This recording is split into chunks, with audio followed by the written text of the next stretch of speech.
আসসালামু আলাইকুম সুপ্রিয় শিক্ষার্থীবৃন্দ, পঞ্চম শ্রেণীর প্রাথমিক বিজ্ঞান ক্লাসে সবাইকে স্বাগতম। আজকে আমরা প্রাথমিক বিজ্ঞান বইয়ের 13 অধ্যায়টি পড়ব। 13 অধ্যায়ে আমাদের জন্য রয়েছে প্রাকৃতিক সম্পদ। চারপাশে তাকালে আমরা অনেক কিছু দেখতে পাই।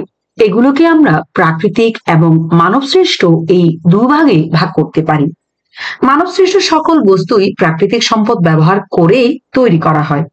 তো মানবসৃষ্ট মানে হলো মানুষের তৈরি। তো মানুষের তৈরি কোনো জিনিস তৈরি করার জন্য কিন্তু প্রাকৃতিক সম্পদগুলোকে ব্যবহার করা হয়।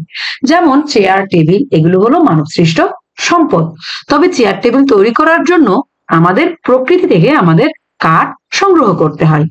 অর্থাৎ দুভাগে সম্পদ বিভক্ত হলেও মানবসৃষ্ট সম্পদগুলো কিন্তু প্রাকৃতিক সম্পদ থেকে তৈরি হয়। আমাদের সম্পদ সম্পদ হলো এমন কিছু যা মানুষ ব্যবহার করে উপকৃত হয়। সম্পদকে দুভাগে ভাগ করা যায়, যেমন প্রাকৃতিক সম্পদ, মানবসৃষ্ট সম্পদ। তো প্রকৃতিতে পাওয়া যায় যে সকল সম্পদ মানুষ তার চাহিদা পূরণের জন্য ব্যবহার করে, তাই হলো প্রাকৃতিক সম্পদ। মানুষ প্রাকৃতিক সম্পদ তৈরি করতে পারে না। যেমন সূর্যের আলো, মাটি, পানি, বায়ু, গাছপালা, পশু পাখি ইত্যাদি প্রাকৃতিক সম্পদ।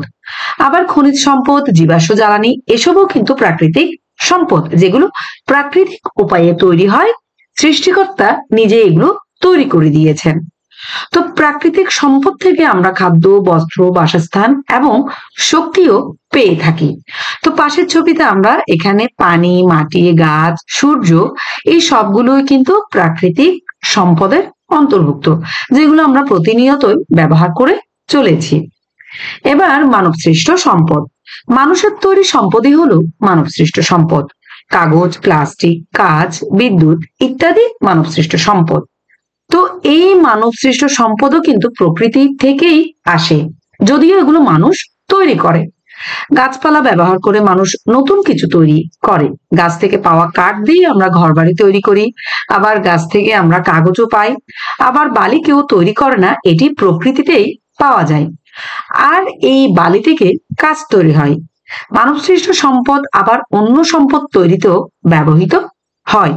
তার মানে দেখো, এই বালি এগুলো কিন্তু প্রাকৃতিক সম্পদ, কারণ এগুলো প্রাকৃতিক ভাবে প্রকৃতি থেকে আমরা পেয়ে থাকি।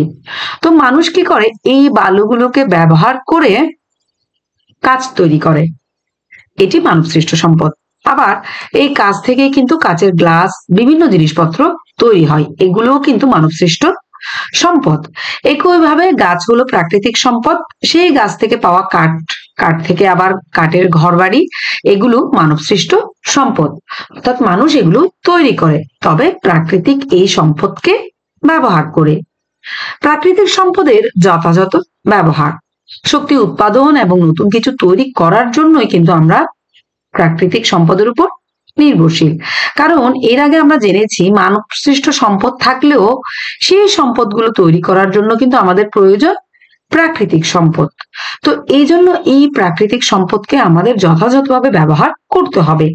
জনসংখ্যার বৃদ্ধির সাথে সাথে প্রাকৃতিক সম্পদেরও চাহিদা বাড়ছে, কিন্তু কিছু কিছু প্রাকৃতিক সম্পদ সীমিত, যেমন তেল, কয়লা, প্রাকৃতিক গ্যাস। আর তাই আমরা এই সকল সম্পদের বিকল্প খুঁজে বের করতে হবে। কারণ এই সম্পদগুলো যদি আমরা ব্যবহার করতে করতে শেষ করে ফেলি, একসময় এগুলো নিঃশেষ হবে এবং এগুলো আমরা আর পাবো না। এজন্য এই সম্পদের বিকল্পে আমরা কি ব্যবহার করতে পারি সেগুলো আমাদের খুঁজে বের করতে হবে, এবং পাশাপাশি যা আছে তার যথাযথ ব্যবহার করতে হবে। সম্পদের বিকল্প উৎস। তেল, গ্যাস, কয়লা এগুলো হলো অনবায়নযোগ্য সম্পদ। অনবায়ন মানে হলো যেগুলো নবায়ন করা সম্ভব নয়, মানে একবার ব্যবহার করে শেষ করে ফেললে এই সম্পদ আমরা আর ফিরে পাবো না। এই সকল সম্পদ শেষ হয়ে গেলে হাজার হাজার বছরও কিন্তু আর ফিরে পাওয়া সম্ভব নয়। অপরদিকে নবায়নযোগ্য সম্পদ কিন্তু বারবারই ব্যবহার করা যায়, এবং এই কারণেই নবায়নযোগ্য সম্পদকে অনবায়নযোগ্য সম্পদের বিকল্প হিসেবে ব্যবহার করতে হবে। যেমন নবায়নযোগ্য সম্পদ হিসেবে আমরা সূর্যের আলো, বায়ু প্রবাহ, পানি স্রোত ব্যবহার করতে পারি। তো সূর্যের আলো অফুরন্ত আমরা এগুলো বারবারই ব্যবহার করতে পারবো, এবং বায়ু প্রবাহ ব্যবহার করে কিন্তু আমরা এই বায়ুর অপরিসীম ব্যবহার করতে পারি। যেমন বায়ু প্রবাহের মাধ্যমে আমরা ওয়াইন্ডমিল চালিয়ে সেখান থেকে কিন্তু বিদ্যুৎ উৎপাদন হয়। তো এক্ষেত্রে এই শক্তি অপরিসীম পর্যন্ত চলতে থাকবে।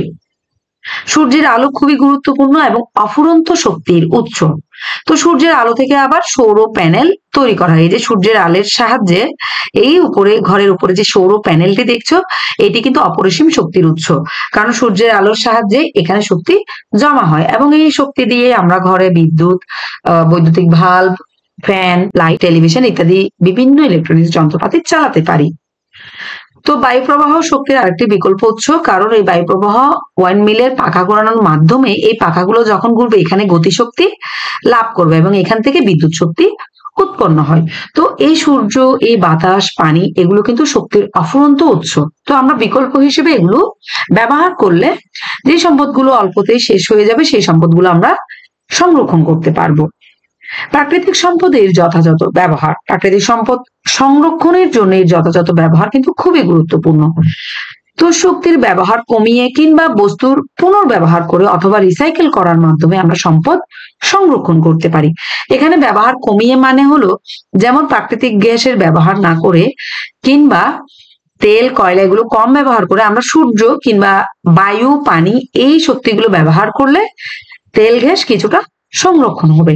বস্তুর পুনর্ব্যবহার মানে ব্যবহার করা বস্তুকে অন্যভাবে দ্বিতীয়বার ব্যবহার করা, অথবা রিসাইকেল করা মানে হলো আমরা যে পানির বোতলে পানি খাই সেই বোতলটিকে আমরা দ্বিতীয়বার ব্যবহার করতে পারি। এভাবে রিসাইকেল করার মাধ্যমেও কিন্তু আমরা শক্তির অপচয় রোধ করতে পারি। যেমন আমরা যে বইপত্র খাতায় লিখে সেই কাগজগুলোকে ঠোঙা বানিয়েও কিন্তু আমরা রিসাইকেল করতে পারি। সম্পদ সংরক্ষণের মাধ্যমে আমরা ধীরে ধীরে পরিবেশ দূষণও কমাতে পারি। তো আশা করি তোমরা প্রাকৃতিক সম্পদ এবং মানব সৃষ্ট সম্পদ এই দুটি সম্পদ সম্পর্কে জানতে পেরেছো এবং কেন আমরা প্রাকৃতিক সম্পদ সংরক্ষণ করব ইত্যাদি বিষয়গুলো ভালোভাবে বুঝতে পেরেছো। ভিডিওটি দেখার জন্য সবাইকে ধন্যবাদ।